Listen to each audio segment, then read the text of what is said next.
The second topic will be about reliability of mechanical interface fit compared to the conventional welding. I would like to invite Ahmed Al-Khaldi from BDO to present his presentation. Assalamu alaikum wa rahmatullahi wa barakatuh. Good morning, everybody. First of all, I would like to thank the organizing team for giving me this great opportunity to participate in this big event. And I would like to thank Mr. Sufyan for introducing me in this conference. So it is my pleasure to stand here in front of you to present about my topic, which is reliability of mechanical interference fit technology compared to conventional welding. Before I start my presentation, I want to ask you one question. How many of you have heard about MIF technology before? So if you hear this technology before, can you raise your hand? Okay, 1, 2, 3. So few numbers. So I hope after this presentation you will get a very good knowledge about this technology. So let's start with the presentation. First, I will start with the agenda of my presentation. I will talk first about the history of the pipeline joining since 1885 until today. Then I will talk about the introduction of the conventional welding. And next, I will talk about the current issues that most of the companies and contractors facing in day-to-day activities. After that, I will speak about the MIF technology. And then I will do the detailed comparison between the conventional welding and MIF technology in terms of productivity, manpower cost, hazard quality, and greenhouse gas emission. Before conclusion, I will give some recommendations, and finally, I will talk about the conclusion.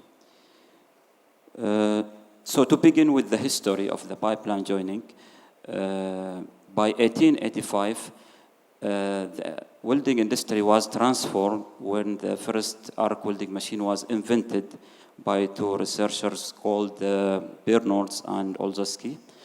Then the first arc welding was used in building structure actually in 1916.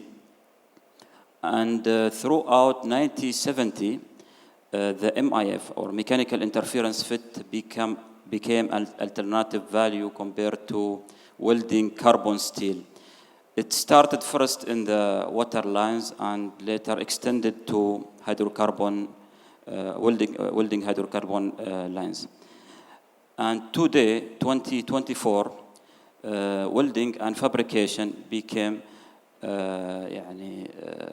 improved a lot actually, and it used a lot of research and science to overcome the challenges and the issues, and also it used advanced materials to make our work more faster and easier. So moving to the next point, which is introduction of the conventional welding. So it is very important to understand the current method, what we are using currently at site. And I think most of you here are from materials and technical disciplines, so you must aware about the basic of the welding. So if we want to define the conventional welding, it is the process of joining the metals by applying heat, by using application of pressure with or without filler.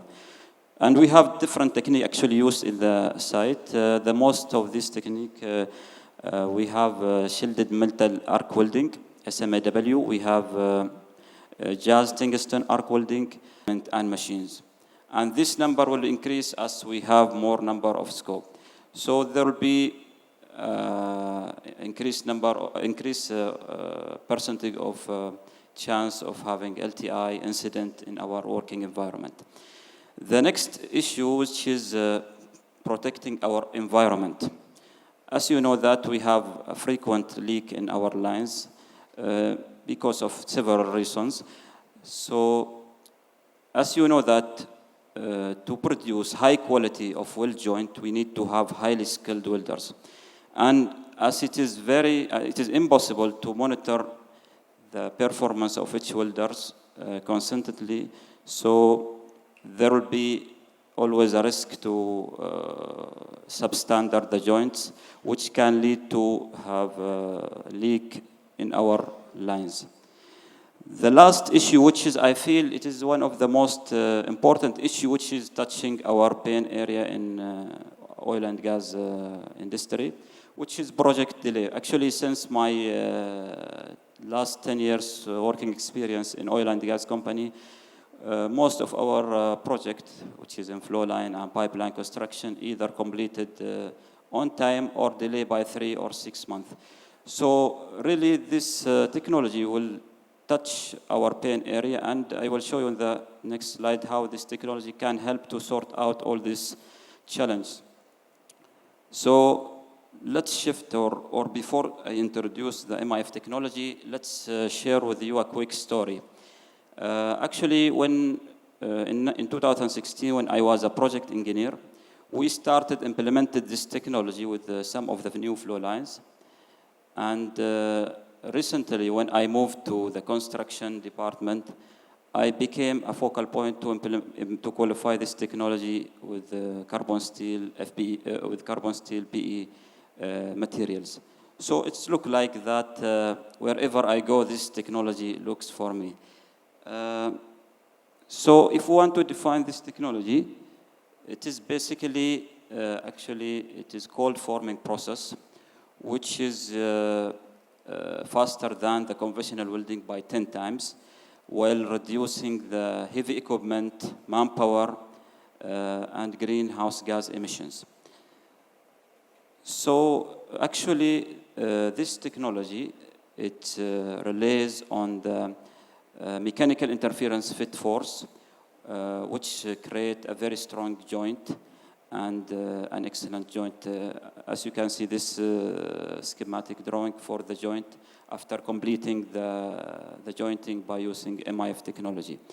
And also the epoxy layer will work as a lubricant between the joint, and it's working as secondary seal.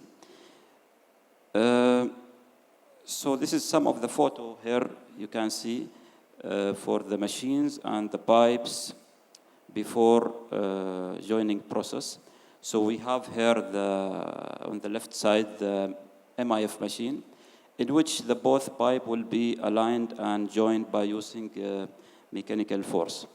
So also before we are joining the both pipes, we are applying the epoxy layer externally on the pin and internally on the bill side before we join the both pipes. And also it is very important to mark two lines. The one is called the insertion line, and the second is a QC compliance line. What is the idea of these two lines? In order to check the quality verification that we are not exceeding the limit to during insertion.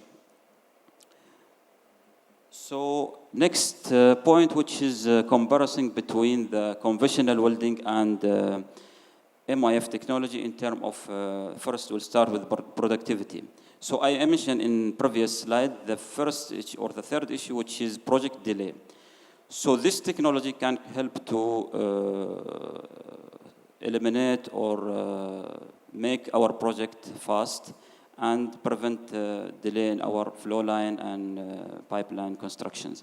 So as you can see in the right side, the first pie chart show you that one MIF crew can produce up to 2 kilometers per day. On the other side, one welding crew, which is the current method of welding, can produce up to 200 meters per day. So you can see the difference, which is 10 times faster than the conventional welding. On the left side, you can see the bar chart, which show how many number, or the total number of welds completed with both techniques. So you can see on the orange color, by using MIF technology, we completed around 213 welds within only 2 years. However, by using conventional welding, we completed around 193 welds within 4 years.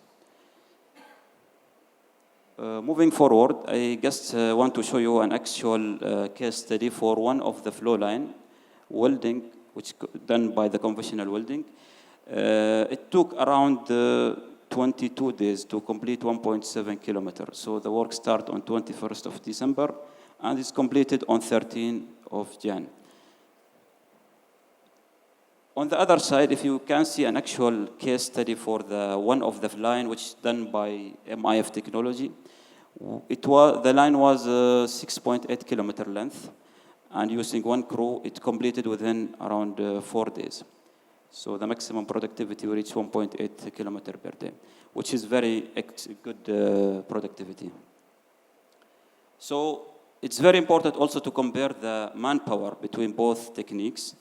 As I mentioned before, by using one crew in MIF technology, we can produce up to 2 kilometers per day.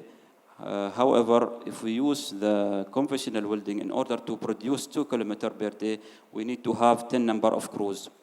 So those 10 number of crews will have, of course, many number of equipment and machines. And the photo on the left show the difference in terms of the number of manpower and the equipment for both techniques. So moving forward to the cost. As you know, the cost of the project is very important from the start up to end of the project. So MIF technology can contribute to make our project, as I mentioned, fast and also with low cost. So this bar chart shows how is the difference between installation cost for 1 kilometer between both techniques. So it is very clear that the installation cost for the MIF, which is equal to 13,000 Omani Riyal, which is almost 50% less than the conventional welding. Moving forward to one of the important points, which is hazard and risk. If we compare the both technique in terms of the HSC and hazard, actually, we can see in this graph that it shows the required manpower for 1 kilometer of pipeline construction. So in order to achieve 1 kilometer by using conventional welding, as I mentioned before, we need more number of resource and manpower. So almost we require 900 man-hour per kilometer. And as we have more number of man-hour, that means the probability to have incident and LTI to our work will be high compared to the MIF, which is equal to 60 man-hour per kilometer, which is one crew only. So this can conclude that actually that by using this technology, we will have less number of incident and LTI in our working area. Let's move now to the quality. And I just show a very brief summary about the quality checkpoints between the MIF technology and conventional welding.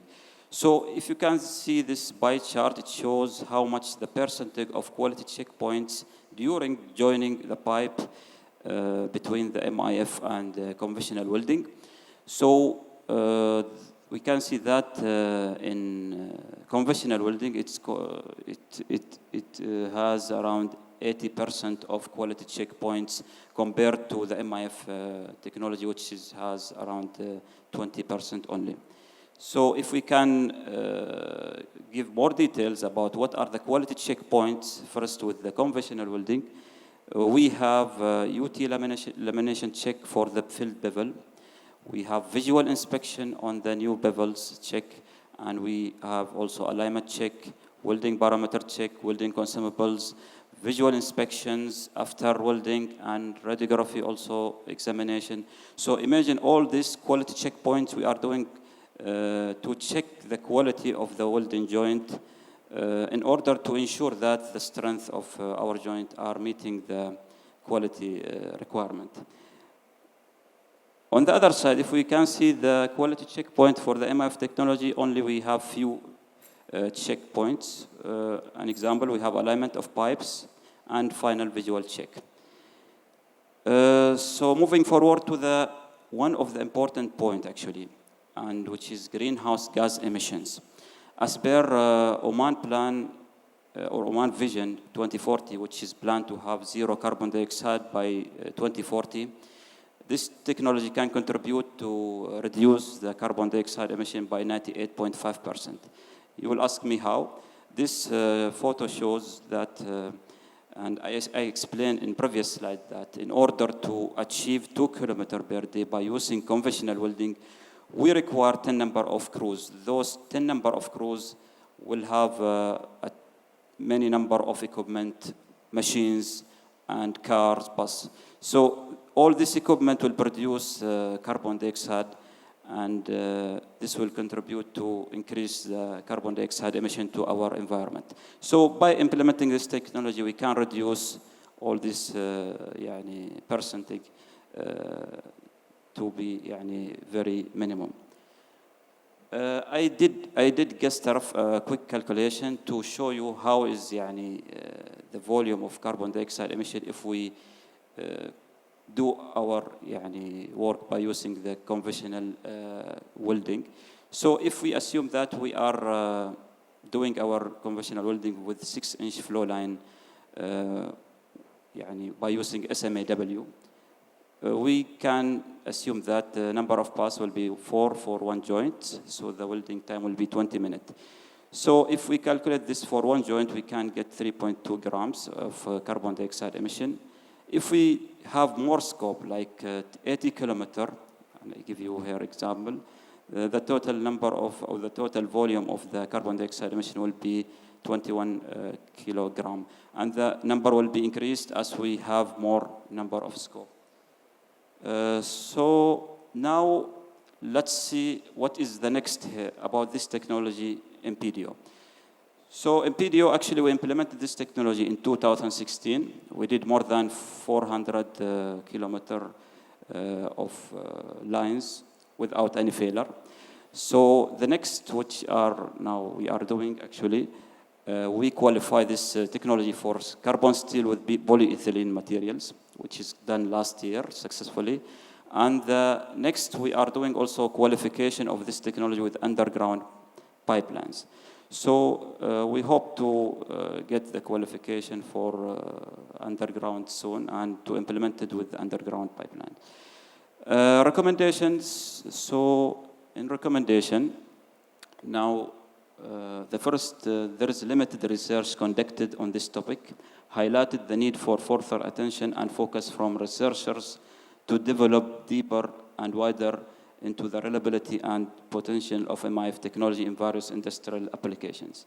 The second point, which is it is recommended to conduct more studies on the integrity of the MIF joints and quantify the actual greenhouse gas emissions saving achieved by implementing this technology in the pipeline construction.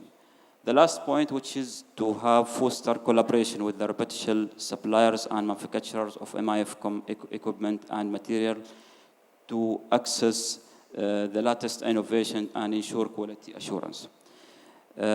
Moving to the conclusion, as we now reach to the conclusion, the first point, which is comparing mechanical interference fit technology with the conventional welding, it is very clear that it shows the MIF technology has clear advantages in reliability and efficiency.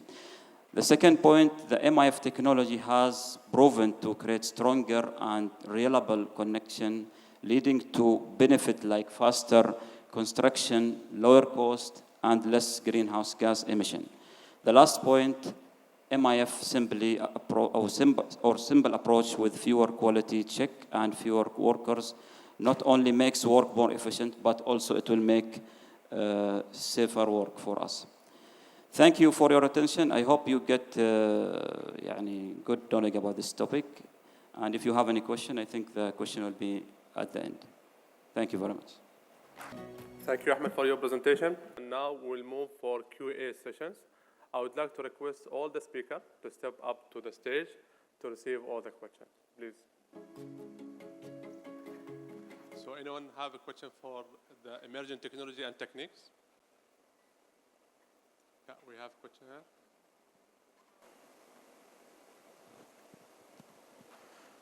Assalamu alaikum. Thanks for the presenters. I think these are, to me, is the best session I have attended so far in this conference. I would like to thank Ahmed for presenting PDO technology for connecting pipes better than welding. I would have preferred to see the comparison between the technology and the automated welding, because you have compared it to conventional welding. I think it is unfair to do that, because now automated welding is faster than welding, and it has got a lot of bronze compared to the mechanical MIF. With respect to the MIF technology, yeah, there are some challenges that maybe you have not touched up in. One of them is the ovality of the pipe, which is very important when we talk to pipes, API 5L. When you produce them, you need really to be a little bit constrained with respect to ovality in order to do that. That's something that is a risk for this technology. The second one, I think you mentioned, PDU started that in 2016. I think we have started before that. I remember there is a company, I was away from this specialization for a while, but if I can remember the right name, it was BibeGet or Get Life.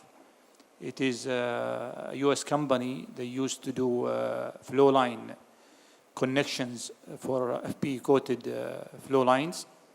And we have used that in prior to 2008 or 7. Maybe Nasser Bahlani will correct me on that one. And we had a very good record from that technologies. And there are a couple of technologies or companies after that company, but there are a lot of pros and cons to that. And the limitation was the size. I think as you go with bigger size diameter, the ovality of the pipe increased according to API 5L. So they had limitation on that. It was about up to 8 inch, if I can remember right, or 6. And then the mechanical coupling from 6 to 12. And welding, you can do it regardless of the size. So have you thought about those, what PDU is going to do to manage those constraints, the quality with the ovality with the pipe manufacturer, and without that, you would expect failure during hydro test? Thanks very much. For your comment. Regarding the first point, which is PDO is not, the technology was not implemented in 2016, I think you mentioned. It was before. So actually I don't have this information, because what I have experienced that we started in 2016 with the 2 vendor, which is Zablock and Stealth Lock. And we did so far more than 400 kilometers of flow line with 6-inch size for north area in PDO, and without any failure so far. So I didn't recall before that 2016 if there is any other vendor started this usage in PDO or other companies. Okay, and regarding your next point, which is the limitation of this technology, which is in for the flow lines. So currently, actually, this my presentation is focusing on the 6-inch flow lines, FBE coated flow line. So our experience is for this material, which is since 2016 until today, we did more than 400 kilometers for FBE coated carbon steel flow lines. So yes, as you said, we are not expand for higher size still, but as I mentioned in the slide that currently we are doing qualification for new material, which is carbon steel polyethylene, and we started qualify for underground pipeline with the new vendor. So still it is under process, and we hope to get good result from the qualification of the new vendor, because it's look like they have experience with higher thickness also. So I hope I answer your questions. Another small question to Mr. Ahmed Al-Khalidi. If I understand your point, in MIF there is a kind of cold working, right?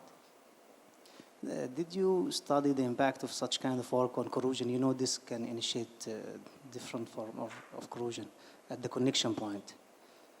So do you have any idea about this? You mean, do we have any study for the corrosion effect on this? Study or expectation? Actually, we don't have any statistics for this, and we don't have any study. But based on the previous experience, which I told, we did more than 400 kilometers without any failure or leak until of today. But you know, these issues will arise later on, because cold work initiate kind of weakness in the crystal structure, and this will be a weak point for corrosion to initiate. But this, of course, will take long time to happen. It will not be immediate action to observe it in the beginning. Yeah, I think maybe we need to look into it in future. Okay. Thank you for your point. Thank you very We'll much. take it. Okay. Thank you all. Thank you to the speakers. This is the end of the sessions. Thank you. Thank you, all the speakers. Please, now we're calling Hussein El-Salmi to deliver the certificates to the speakers.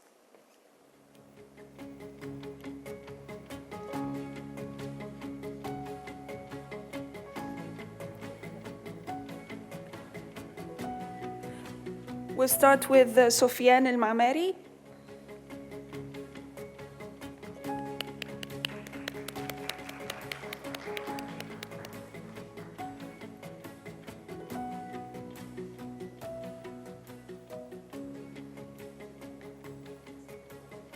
Nauras El-Jabri and Yahya Al-Belushi.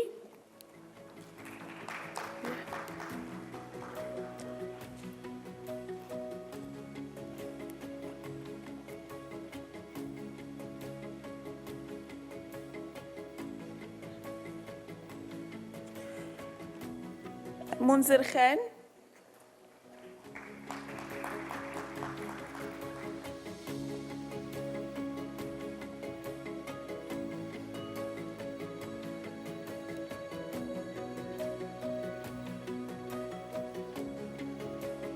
And Ruqayya Al-Rushidi.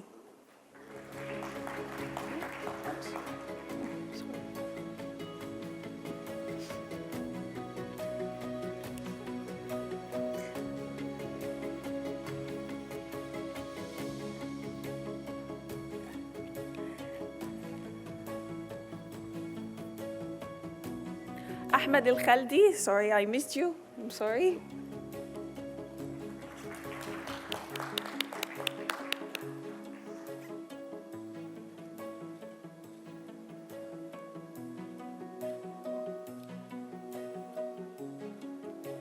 And now for the group photo, please everyone step forward and gather.